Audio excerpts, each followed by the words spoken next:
Welcome back to Joey Mix Everything. Let me catch you up on everything that's happened since you've been gone. Steve and Eddie have been really busy on this. As you can see, a lot has changed since last time. So this paint here is accurate to an original Luchs, the same color.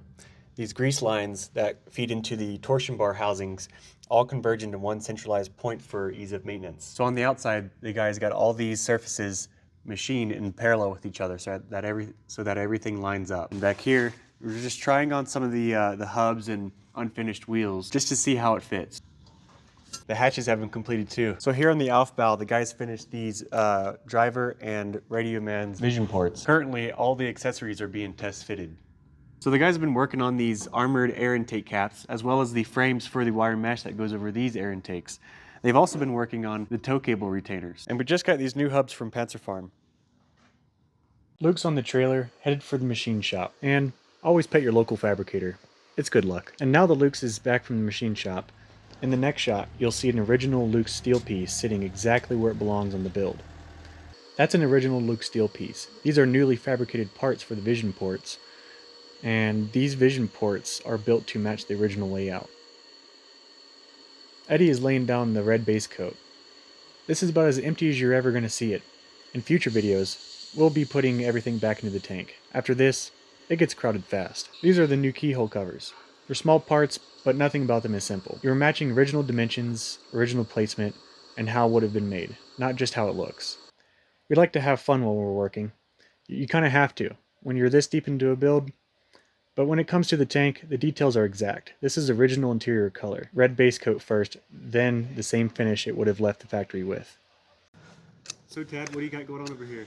Hey, I'm just working on a hub assembly here that's going to go on the swing arms. It's fabricated, and usually when it comes out of the fabrication, the bolt holes will be a little tight, so we're just tapping them out to, make the bolts going a lot smoother. Okay, here's the assembly on the vehicle itself. You can see the swing arm over here. This is an unfinished wheel. We've got our hub assembly here. So we've just got this fitted, and we'll have another wheel here that gives that potato chip, that look that you see on the Luchs. Hello, I'm Michael. Today we are working on a tow cable retainer on the back of a Panzer II Luchs. We got a bottom half, upper half handle. We will rosette weld this guy in, and then we will weld each side on the deck here. So in total it gets 5. One here, one roughly there, one there. So now we're working on the tow cable clamps, and it'll look about like this, and then we'll refine it to this. On this machine right here, we've marked it out in 5-inch increments, and we're just gonna feed it through, and we'll cut it into shape. And then once we cut it, we'll stamp it and give it this nice curve. And this thing cuts like butter.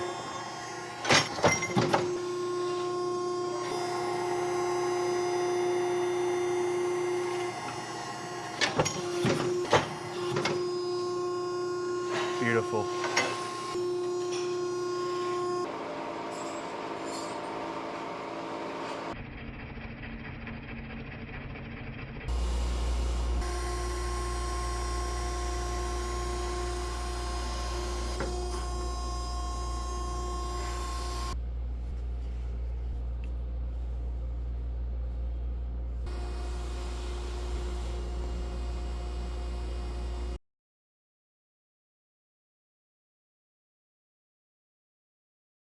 All right, so we got all the clamps bent and ready to be shaped.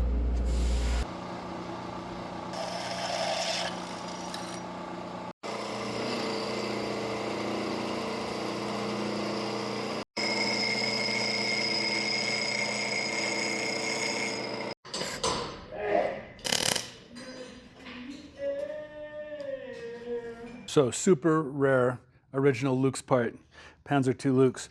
So this is the center row of wheels. They have interlaced road wheels. This is the center wheel.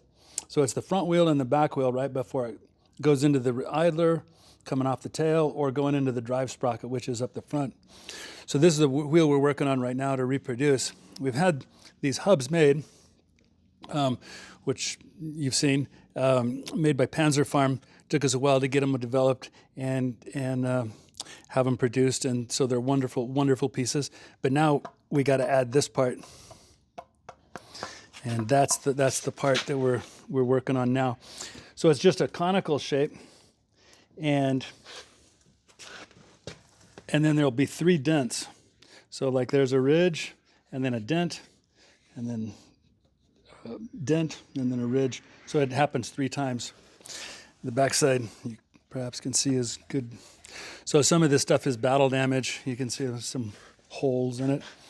Spent some time in the dirt. One big caution that we have is when we weld our sheet metal, our metal, to the hub, is we're going to put heat into this hub when we weld it. And any heat is going to distort the machine surface of this. So we run a real potential of making these welds as careful as we possibly can, and then having the bearing where it won't come out or go in. So that's a big risk that we're going to be facing. So this is a wheel off of our first copy of the Luchs or the Luchs. So we did this in 2017 probably. At the time I didn't have the original wheel. So it was doing this off of like pictures and a model and stuff, but this is what we came up with. So it gives you an idea where we're working towards on the Alpha and the Omega project. So I'm thinking that we're a little bit deep right here. If you look at this compared to the original one, that's probably a little bit deep. But other than that, I think it's got it's kind of sells okay. So we're going to try to make an improvement on this and keep our fingers crossed. So we'll let you guys in on a little bit of the behind the scenes stuff, a little bit of the artistic magic part. So we're working on the middle row of the Luchs wheels. So this would be a wheel that is formed on the hub. We have an original here. So anyway, the way the original is done is this hub mechanism is integral to the wheel. So there's a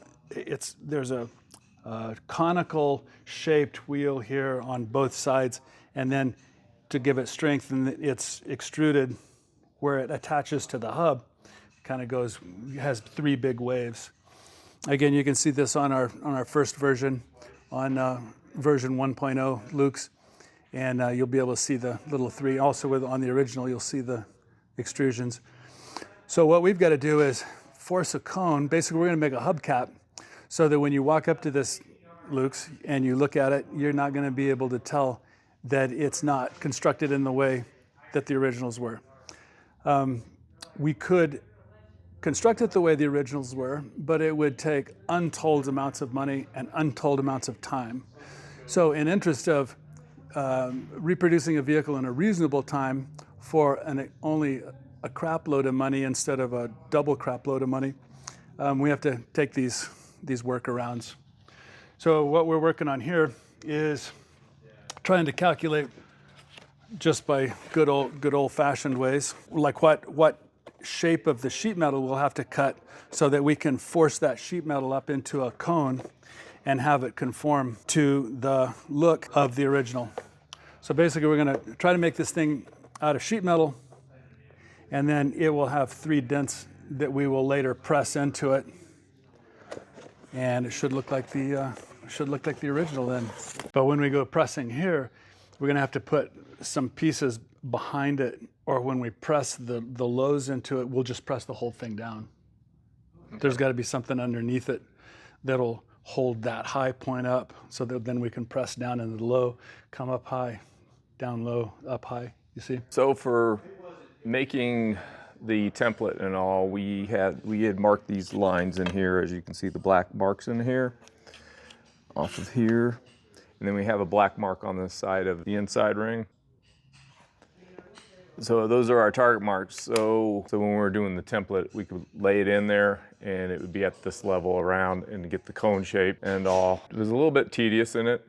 Ended up cutting more around on the template issue a few times to get it down to the right size so we can get the cone to hit those 2 marks on here. So that worked out pretty well for us.